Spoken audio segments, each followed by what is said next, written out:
Hello, everyone, and thank you for joining us for this Job Accommodation Network webcast titled Business Benefits and Workplace Accommodation Strategies for Employing Veterans with Disabilities. My name is Tracy DeFreitas. I'm JAN Program Leader and Director of Training and Outreach. I'm joined today by my JAN colleague, Lisa DeMoss. She's a JAN consultant and a cognitive neurological specialist. Welcome, Lisa. And we're excited to also have a very special guest with us today from JAN's sister technical assistance center, the Employer Assistance and Resource Network on Disability, EARN. Our guest is Wendy Strobel-Gower. She is the development and dissemination lead for EARN. So welcome, Wendy. It's so good to have you here. Thanks for joining forces with JAN today. All right. So veterans, including those with disabilities, bring valuable skills and experience to the workplace. Employers, of course, can best support their veteran workforce by developing effective workplace strategies to recruit, hire, retain, and advance qualified disabled veterans. During this training today, we will explore the business benefits of employing disabled veterans. We'll talk about methods to create a pipeline of qualified candidates and provide guidance on navigating the accommodation process. We'll also share examples of veteran-related accommodations, situations, and solutions, and provide valuable resources for employing veterans with disabilities. Those resources will come from EARN and JAN and the U.S. Department of Labor's Office of Disability Employment Policy. So without further ado, then, Wendy, I'll turn the webcast over to you to get us started with the business benefits of employing veterans with disabilities. Thank you, Tracy. And thanks so much for having EARN on today. We're excited to work together with you again. Um, First, I want to say that veterans are really an incredible asset to any workplace. In the next few slides, we'll discuss some of the reasons that that's true and how businesses can capitalize on this resource while providing really high quality jobs for veterans. So go to the next slide. Each year, about 200,000 military personnel stationed around the world leave active duty and return to the jobs they held before entering the service, or they begin searching for new jobs. That's a lot of people. About 10% of these veterans, or about 20,000 of them, will have some disability. Some of these disabilities will not be immediately obvious to an employer. Service-connected disabilities are defined a little differently. The VA just defines service-connected disability as a disability, disease, or injury incurred or aggravated during military service. And they do ratings. For each disability, they do ratings, and those are calculated as a total. So you may hear a veteran say, I'm 30% disabled or 50% disabled. I would say for employers, you don't really need to worry too much about those numbers because it doesn't necessarily translate into functioning on the job. But I did want to give you that background a little bit. Many of the veterans who are returning to work remain unemployed after the transition to private sector. The employment rate for working age veterans with disabilities is about 43.5%, compared to about 79.8% for non-disabled veterans. And that statistic comes from the Bureau of Labor Statistics, and it's just from August 2024. The US government is working to change these unemployment numbers for veterans. This is a really important issue. For example, ODEP and VETS have been working together to advance apprenticeship and employment opportunities for veterans and disabled veterans in the maritime industrial base. And this effort helps advance the priorities outlined in the presidential memorandum on delivering emergency price relief for American families and defeating the cost of living crisis to increase employment opportunities. All right, if you go to the next slide. There's some things that veterans bring to the workplace that other candidates don't necessarily have. And these items were identified in a publication called The Business Case for Hiring a Veteran Beyond the Cliches from the Institute for Veterans and Military Families at Syracuse University. First off, veterans are entrepreneurial. There's been multiple studies by the U.S. Small Business Administration and others that they found military veterans are twice as likely than non-veterans to pursue business ownership after leaving services. And the 5-year success rate of those ventures is significantly higher than the national average. So that's a great example of entrepreneurship. Trust is another issue. There's been studies focused on both military personnel and veterans that indicate that military service experience fosters a strong propensity for trust and faith in coworkers and for trusting organizational leadership. That's an important trait today. So the other skill that they have is they're bringing a lot of skills with them from their military service.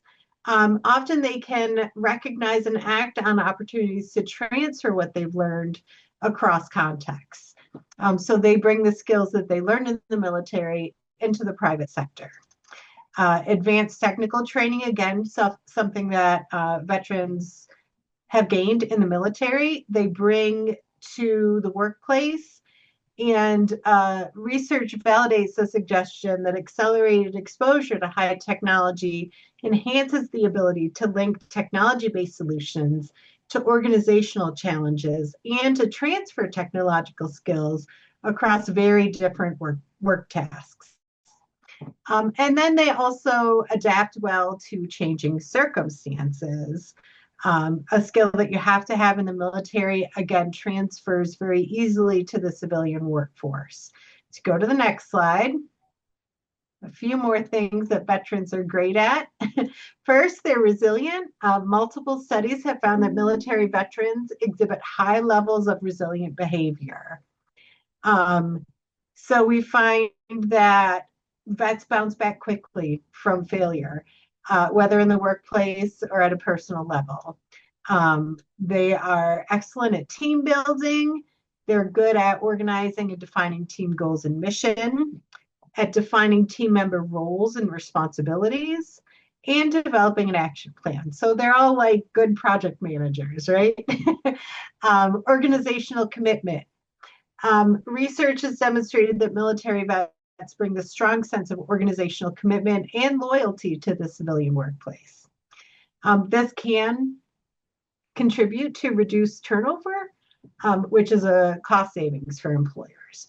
And then the cross-cultural experiences and the work with very diverse people really adds again to the success of veterans in the civilian workplace. So if you go to the next slide, I want to talk just briefly about the legal landscape, because who doesn't love some good laws, right?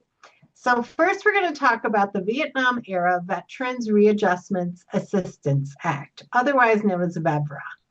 VEVRA is a law that prohibits federal contractors and subcontractors from discriminating against protected veterans in employment.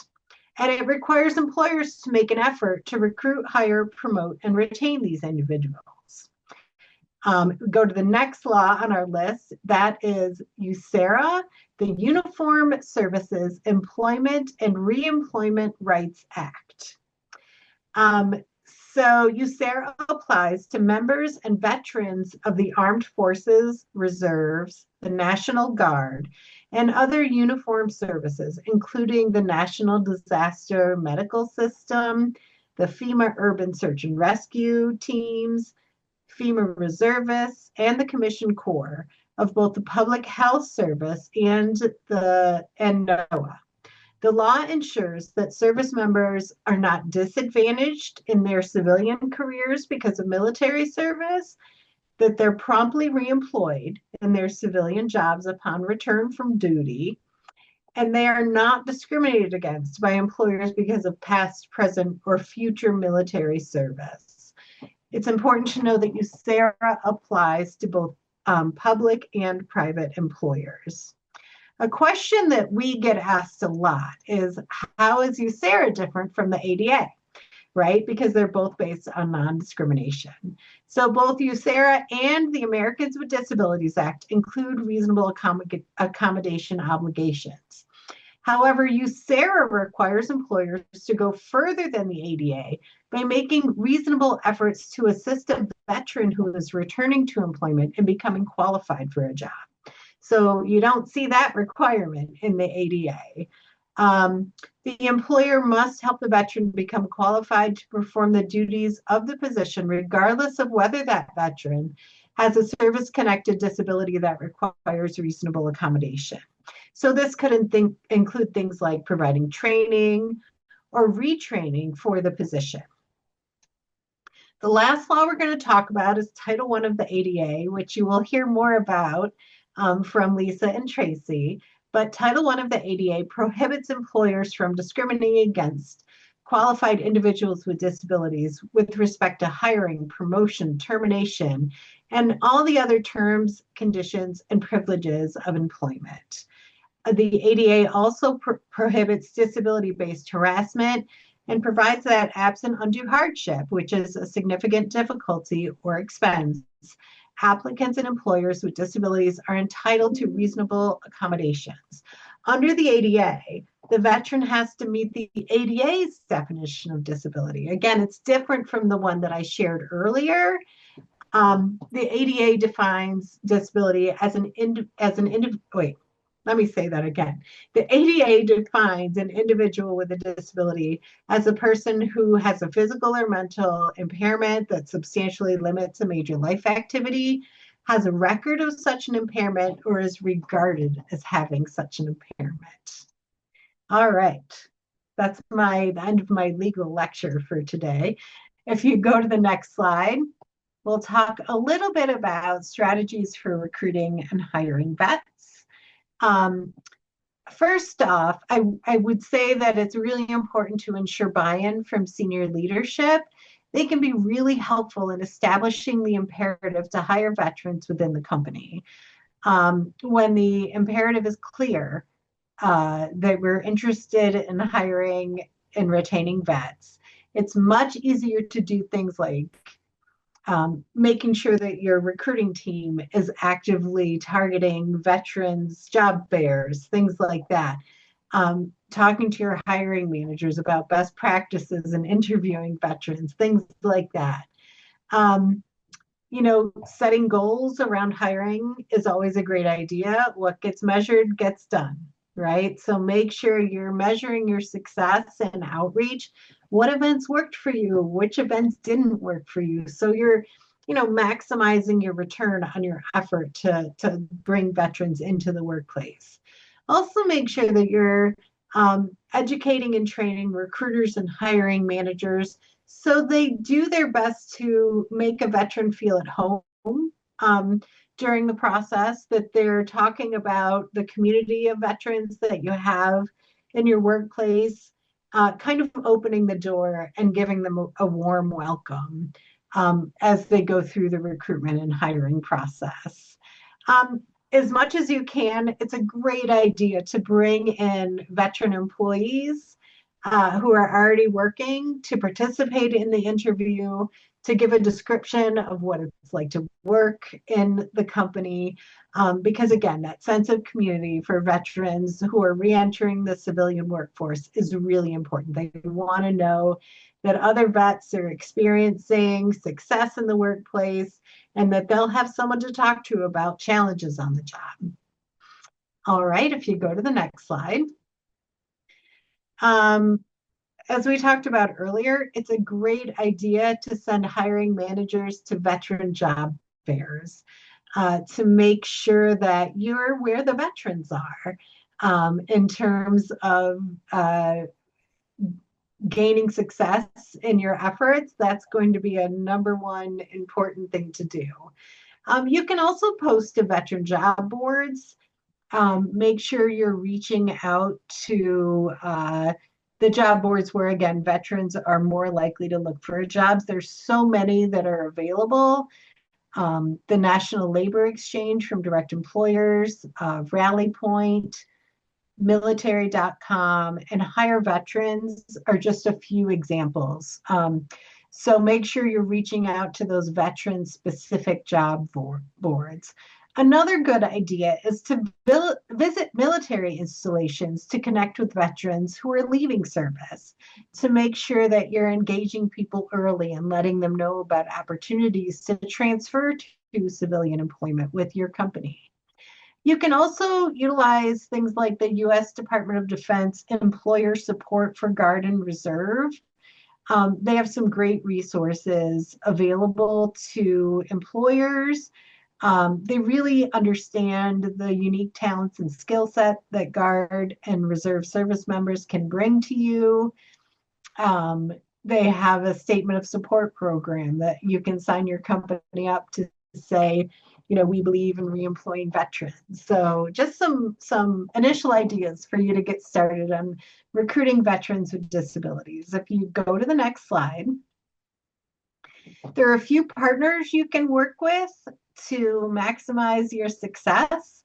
One is the Department of Veterans Affairs Veterans Readiness and Employment Program. That is basically a place where vets with disabilities can get support to find jobs that are right for them. There's also the U.S. Department of Labor Vets Regional Veterans Employment Coordinators. They're called RVECs. They do a few different things. They connect employers with resources. They help employers understand their needs, address skill gaps, and attract veteran talent. They also coordinate across local and strategic partnerships to help you find the right talent. And they consult and coach employers in developing veteran hiring initiatives. They also will share best practices with you, and they'll leverage resources to help reduce employer costs.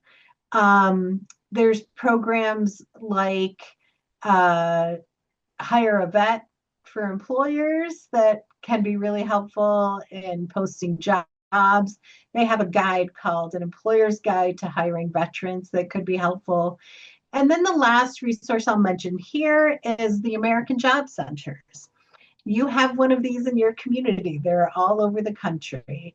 These centers offer centralized employment and training services to help people both with and without disabilities prepare for and obtain employment. So they aren't veteran specific, but they do have a whole lot of local programs where they're offering support to people who are looking to work.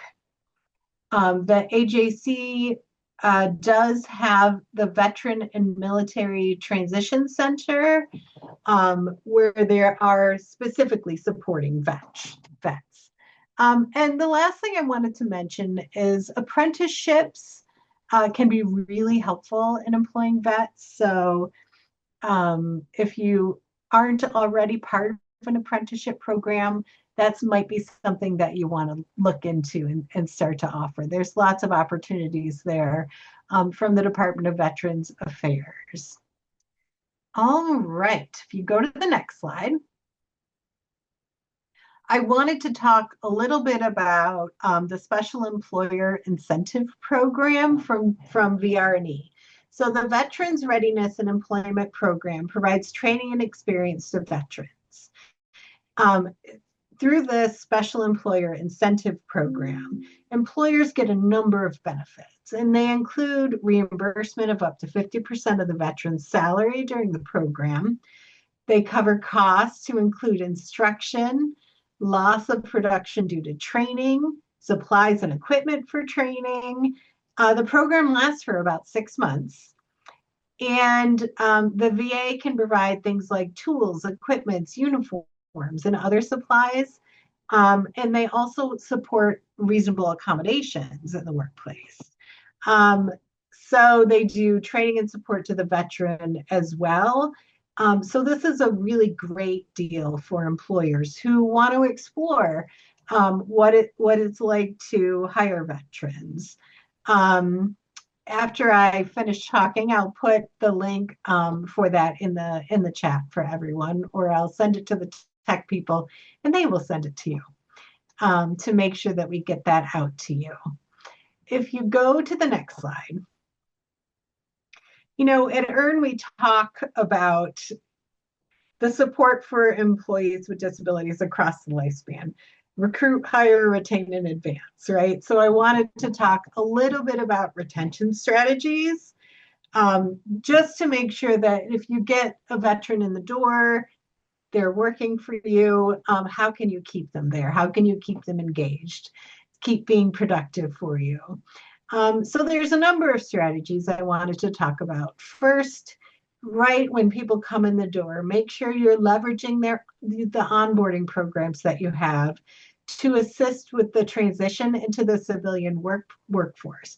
And this is where, if you have a mentor program or a buddy program, make sure you connect the veteran to another veteran, again, so they can start building community right off.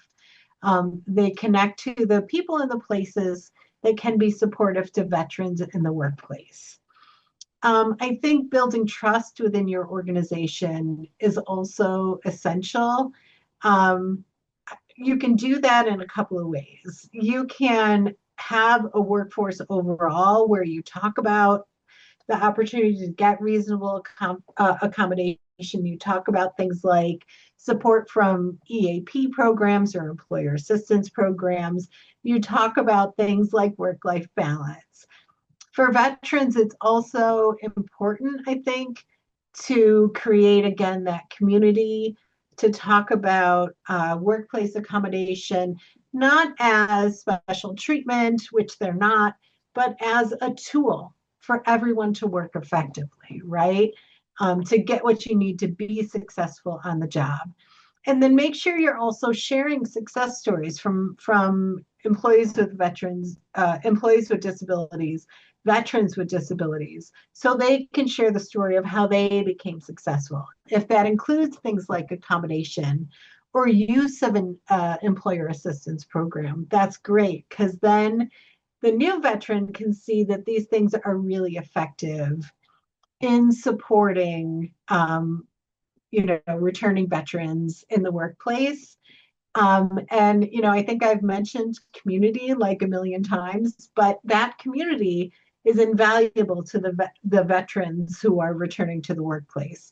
They're leaving a situation where brotherhood and working really closely together with the people that they serve with, and they want that same level of community when they come into the civilian workplace. So just a reminder that that is really important. If you go to the next slide. So another really great strategy is kind of how you structure the support systems in the workplace.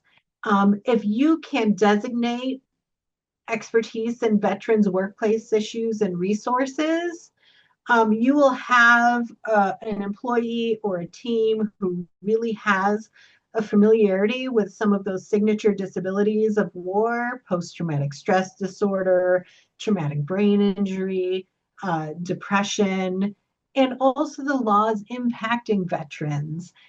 We talked about a couple of them. They're pretty specific to veterans issues, USERA and VEVRA. So it's very helpful to centralize that expertise. Also ensure that the employee assistance program that your organization offers understands how to support veterans, that they're familiar with the issues that returning veterans might have. If you are not a company who has an EAP, make sure you're identifying resources and partnerships within the community who can provide similar support. So maybe you partner with a veterans organization. In the central New York area, we have a program called Clear Path that really looks at building community for veterans. And that might be, if I was in a company in the central New York area who was smaller and didn't have that support, a great resource for me to send my veteran employees to get that support that they needed. If you go to the next slide, I think, Tracy, I'm turning it back over to you at this point. Yes, you are. Thank you, Wendy. My pleasure.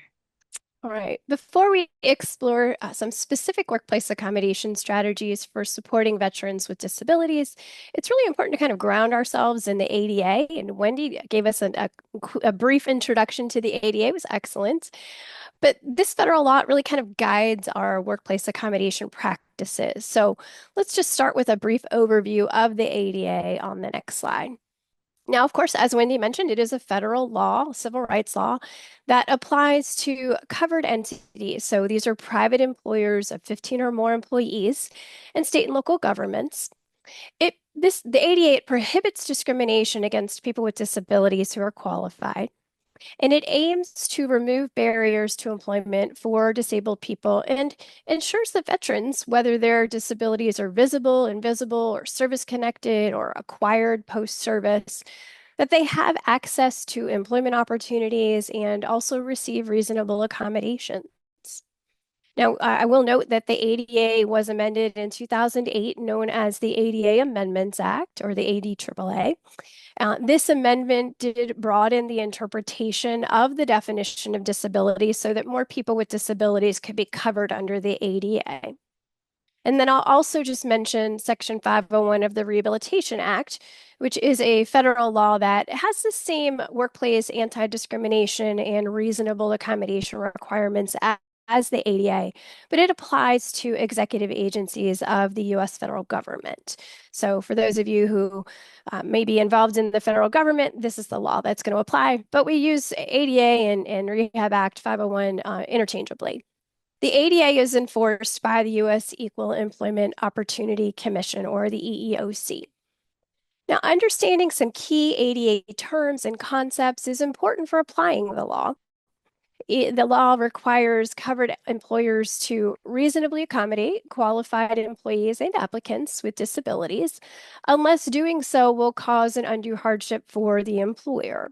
So it's important to kind of understand some of these important terms and concepts. Accommodations, they're really just individualized changes, modifications, adjustments in the way that things are customarily done in the workplace. And typically they are employed to enable a veteran with a disability or person with a disability to participate in the hiring process or perform the essential functions of a job. And that could be anything ranging from a schedule that's flexible in some way. It could be equipment that we're providing.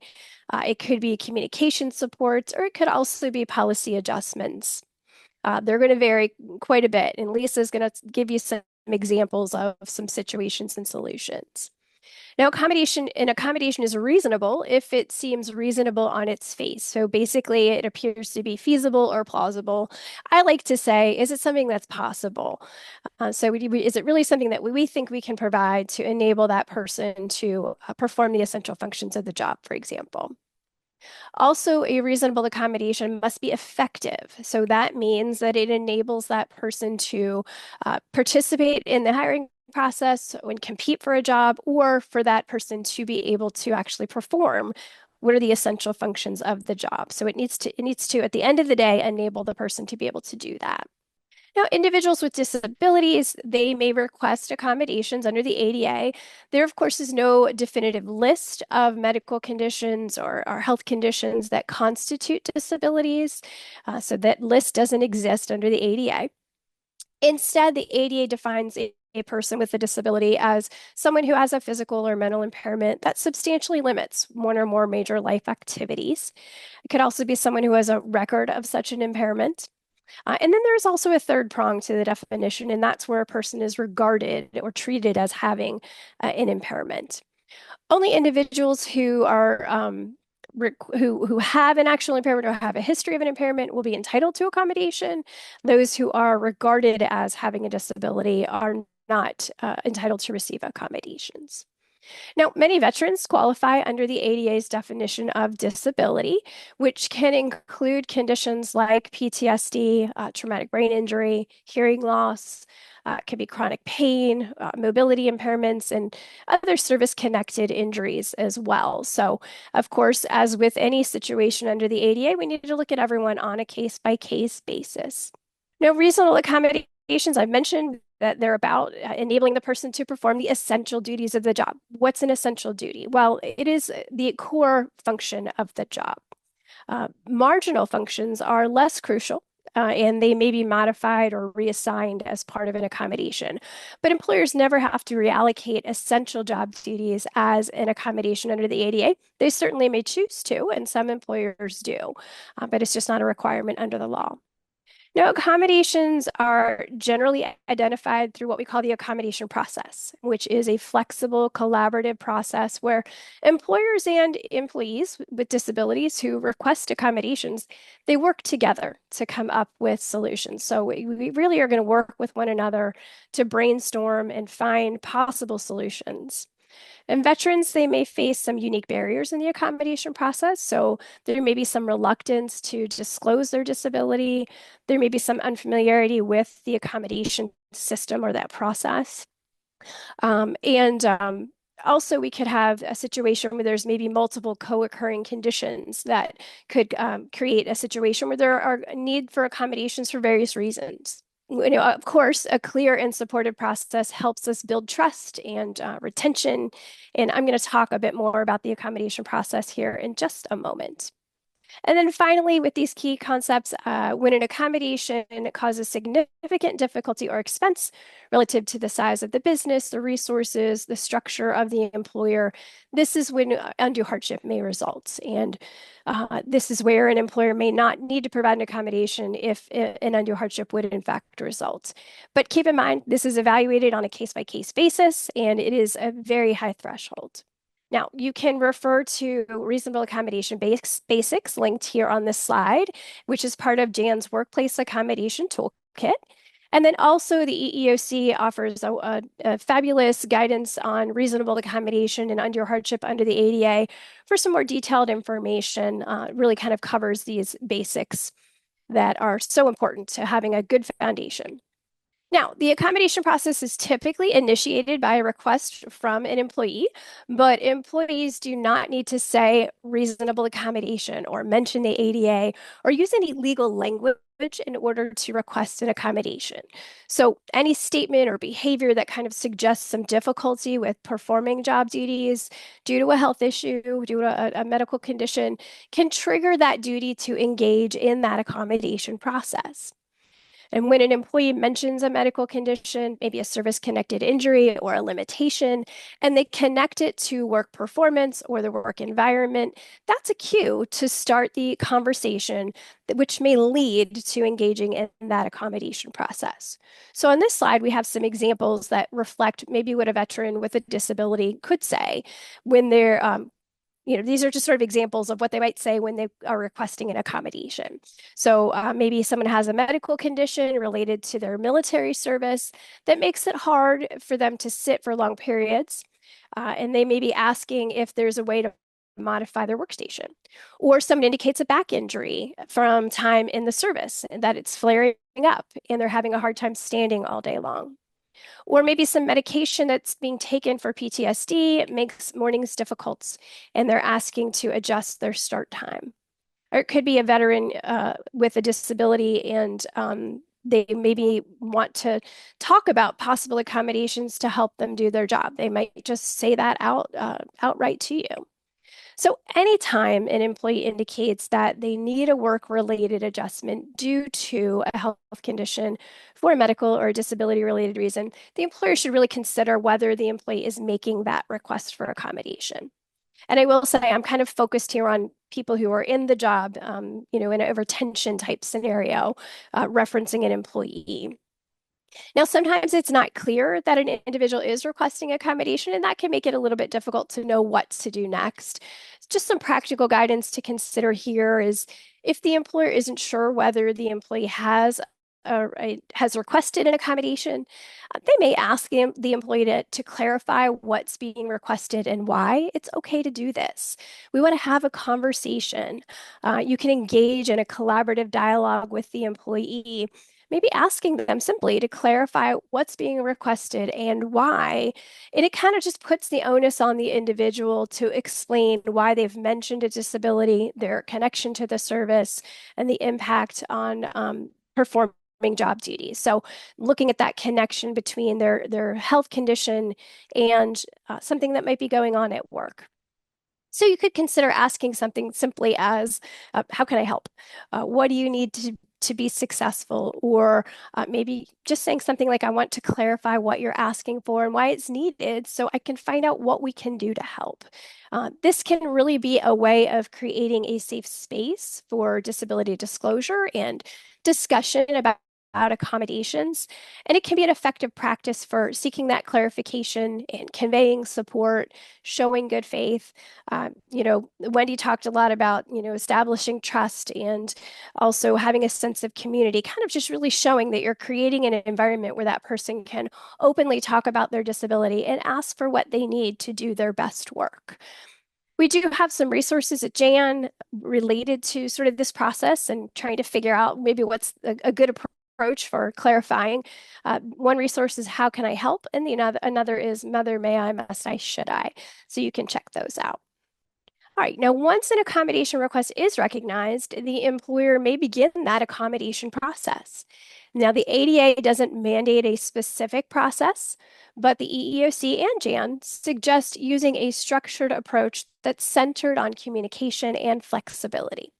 So as you engage, you can discuss the nature of the disability, but we do suggest keeping the focus on identifying workable accommodations and not so much on determining whether someone meets the legal definition of disability. You could consider scheduling a private meeting with the employee to discuss what aspects of the job are challenging.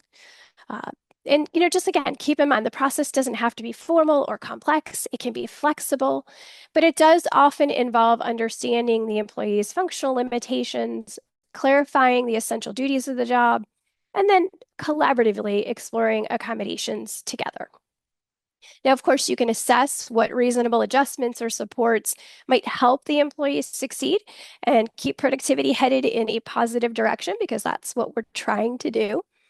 You might ask some open-ended questions, such as what adjustments would help you do your job, or what parts of your job are most affected, or maybe what changes might help you perform your job duties more effectively. So we're really kind of giving that person the opportunity to share their opinions and their ideas to help move that process along. Along the way, it's important to maintain open, respectful, and timely communication. This is absolutely key in the accommodation process. Now, a clear, flexible, and consistent accommodation process is, of course, recommended. JAN does provide a 6-step sample process that offers practical guidance tools, but of course, employers are able to or may develop their own procedures to fit their organization. This sample is only an example, so it is important for you to review your organization's formal policies and procedures before using it, but it might help guide your own policies and procedures. And of course, every accommodation process is unique, but it often involves recognizing that request, starting the process in good faith, gathering enough information to understand the employee's disability, their limitations, their needs without seeking any unnecessary information, and then again, collaboratively exploring solutions. The employer is responsible for selecting those accommodations and implementing them, and then also ultimately monitoring the situation to make sure things are working out.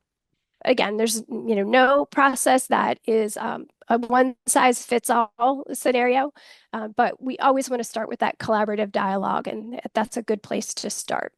Now, Jan offers some resources related to the accommodation process to support employers. We offer a new toolkit that offers, and I'm going to talk about that here in a second, but the toolkit includes the accommodation process. Both are linked here directly on this slide. But let's just get into that toolkit here for a second. So we have a new workplace accommodation toolkit that is especially valuable when accommodating disabled veterans who may have a range of service-connected disabilities and may need individualized support to perform their jobs effectively. Because the toolkit provides clear step-by-step guidance, checklists, templates, and documentation tools, it can help employers confidently navigate that reasonable accommodation process. And it's particularly helpful for veterans whose accommodation needs may be complex, may vary over time, or may require coordination across human resources, supervisors, and maybe healthcare practitioners as well. Now, this toolkit does draw on Jan's decades of experience and includes sample processes and training materials. And it really equips employers to recognize accommodation requests, explore effective solutions, and implement accommodations, and also monitor and adjust supports that may be needed to transition veterans into civilian employment too. So, as the toolkit continues to evolve with new best practices, it will remain a practical and user-friendly resource for building workplaces that fully include and support disabled veterans. So, watch that over time as it does grow. Another resource to mention is Jan's A to Z of Disabilities and Accommodations at askjan.org. It's another great resource that will enable you to navigate links to information by specific disability, limitation, topics around disability and accommodation. You can browse by disability, limitation, work-related function. So it's a really great resource. It includes commonly discussed conditions like back conditions, diabetes, mental health, vision impairment, and so on. But it's not a comprehensive list of ADA defined disabilities. So if a condition isn't listed or personalized help is needed, that's what Jan's here for. So we'd encourage you to reach out to us for tailored guidance. So check out that A to Z. And then I'd like to share one final AskJan.org resource before we get to the accommodation examples up next. And that is the Situations and Solutions Finder, which is an interactive tool offering real world accommodation examples organized by disability, limitation, or occupation. It provides practical ideas and outcomes, and including veteran-related scenarios, such as accommodations for PTSD, mobility challenges, or hearing impairments. And those scenarios, they are drawn from feedback provided by employers and employees across various industries. It, of course, is not a comprehensive resource for accommodation solutions, but it is kind of a fun resource to explore what may be possible as it comes to providing accommodation. So check that out. Jane offers lots of resources. So with that, I'm going to take a pause here and I'm going to turn the webcast over to Lisa to share some veteran-related workplace accommodation situations and solutions. Lisa? Awesome. Thank you so much, Tracy. Thanks for that great overview. And I want to shout out to Wendy that I learned about some new resources. So that was a great overview of some of the veteran resources. I'm going to get into the weeds a little bit here with specific disabilities and specific accommodation solutions. And these are actual cases from Jan that have been tweaked a little bit, but they're actually things that I frequently deal with in some of the cases on my workload. So with no further ado, let's go to the next slide and jump in. We're going to start out with traumatic brain injuries. We have a scenario, a veteran returns to a civilian job as a manager of sales for a small employer, but while he was in the service, he sustained a TBI. And when he came back, the employer had upgraded the computer system. This employee was having trouble using that new system, and this was in turn causing him stress and anxiety. And, he may have been very competent at the old system and been able to return without any issue, but the upgrade is causing him to need to learn new information. So let's go to the next slide and talk about solutions for this situation. In this situation, the employer allowed the veteran some extended training time to learn the new computer system. And that may be enough to give him what he needs is just extra time to reinforce the learning.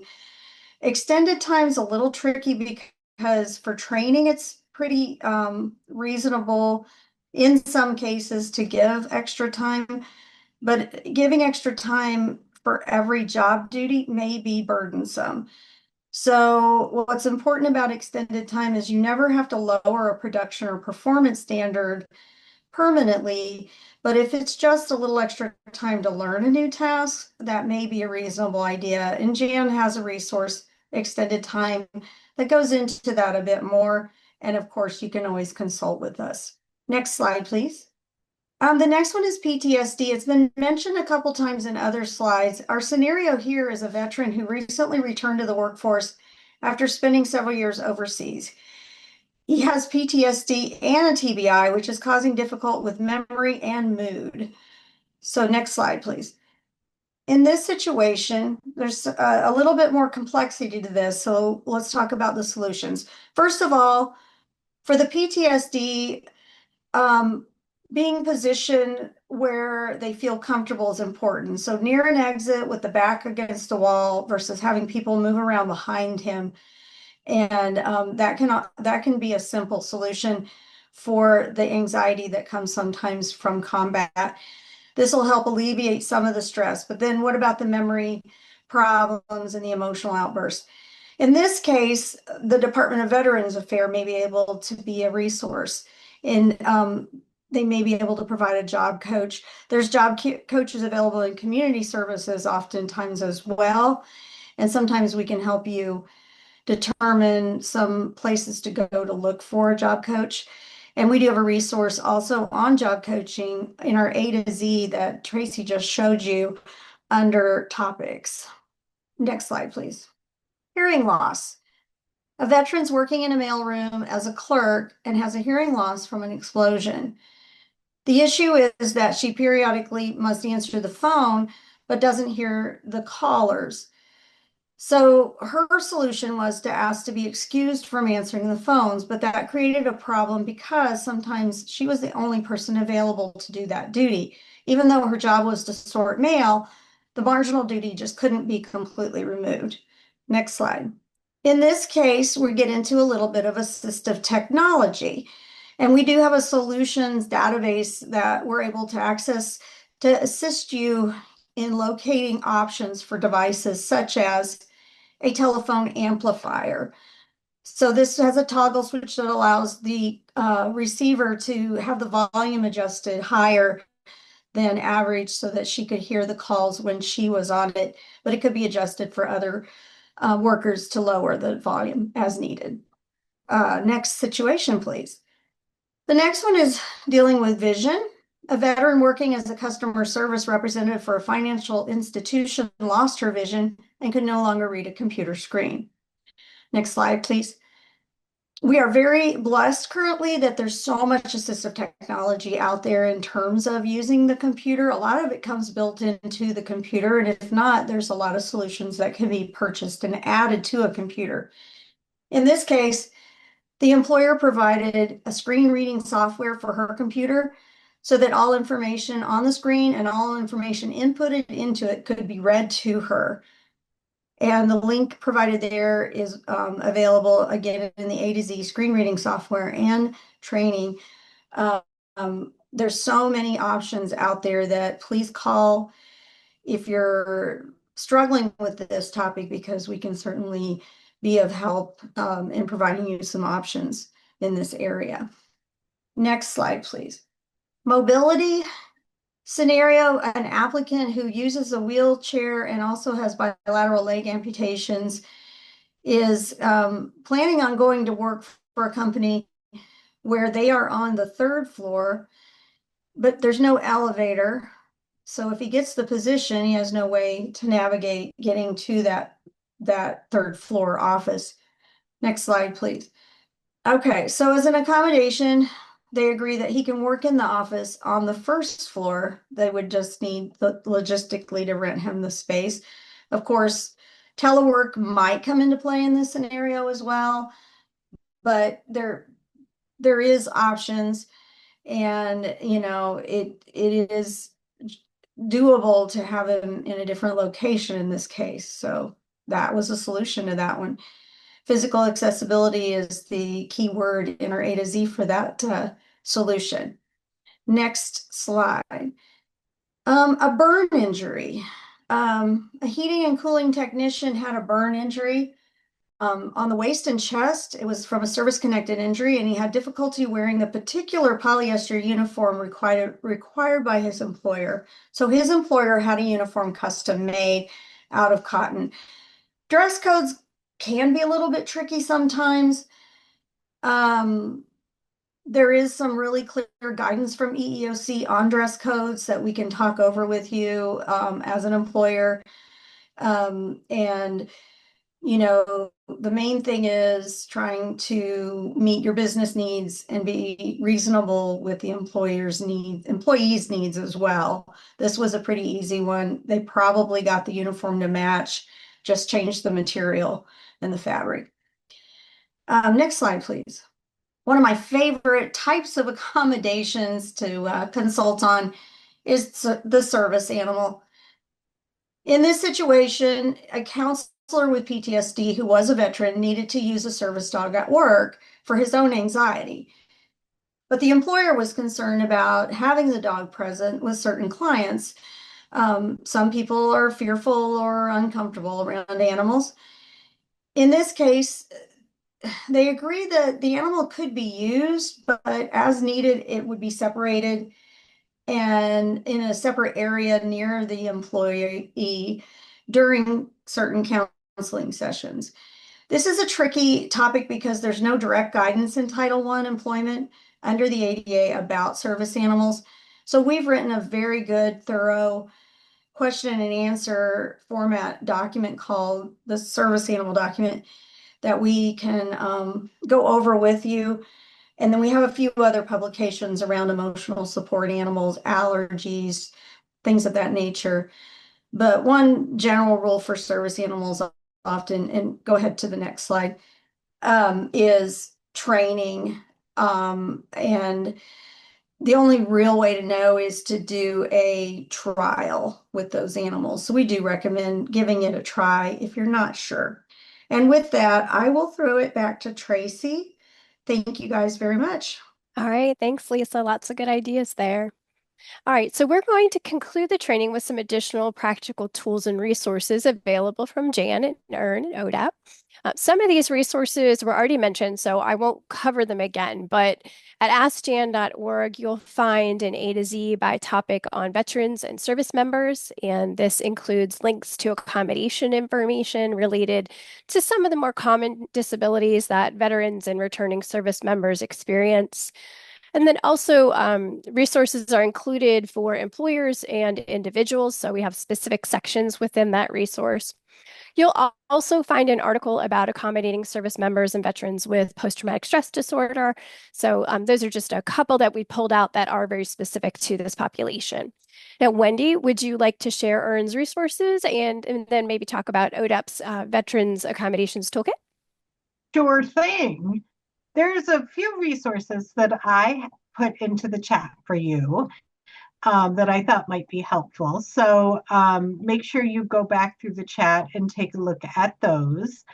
But if you want to learn more about veterans in the workplace, I think Ask Earn has a page that you could take a look at. It's called Disabled Veterans. And we also have a workplace accommodation toolkit that you can take a look at. The link is right there. And I wanted to tell you a little bit more about ODEP's toolkit as well, if you can go to that slide. This is a really helpful toolkit that an employer can look at just to learn more about some of the resources that we talked about today, some of the strategies that will work for you to employ veterans with disabilities. So I highly recommend that you explore that. It teaches you how to leverage federal tools and guidance. And it also makes sure that you're ready to do some of the accessibility and the accommodations that veterans are going to need in the workplace. So again, it's a great resource. I highly recommend that you visit. If you go to the next slide, I know all of you are familiar with Jan, right? But I don't know how many of you have worked with Earn before. It's a great companion resource to Jan, Earn is, because where Jan really focuses on accommodations, we focus more on employers and strategies that you can use to implement some of the promising practices, the things that we know work around recruiting, hiring, retaining, and advancing veterans and people with disabilities in the workplace. So please do connect with us at askern.org or follow us on our socials. All right. Thanks, Wendy. Appreciate it very Mhm. much. All right. Well, I think we only have just a few minutes left. So I think I'm probably going to go ahead and close this out here with just a little bit of information about how to get in touch with Jan. First, of course, Wendy and Lisa, thanks so much for joining me today and for sharing your expertise with everyone on this very important topic. It's always great working with both of you. So thanks so much. And attendees, if you have any questions about accommodations, of course, you can remember Ask Jan. That's an easy way to know how to find us on the web for sure. But you can reach out to us and use the live chat at askjan.org for that direct consultation. Employers can contact us at 800-526-7234. Or, of course, email us at jan@askjan.org. We are here to provide that one-on-one technical assistance and tailored accommodation solutions, and we'll meet you wherever you are in the process, of course. So be sure to do that. And then also, if you're not doing so already, please do follow us on social. You can find the Job Accommodation Network on Facebook and LinkedIn, and Jan on X, and also check out our YouTube channel for lots of great trainings like this one. With that, thank you for joining Jan and Ern today, everyone. This concludes our training.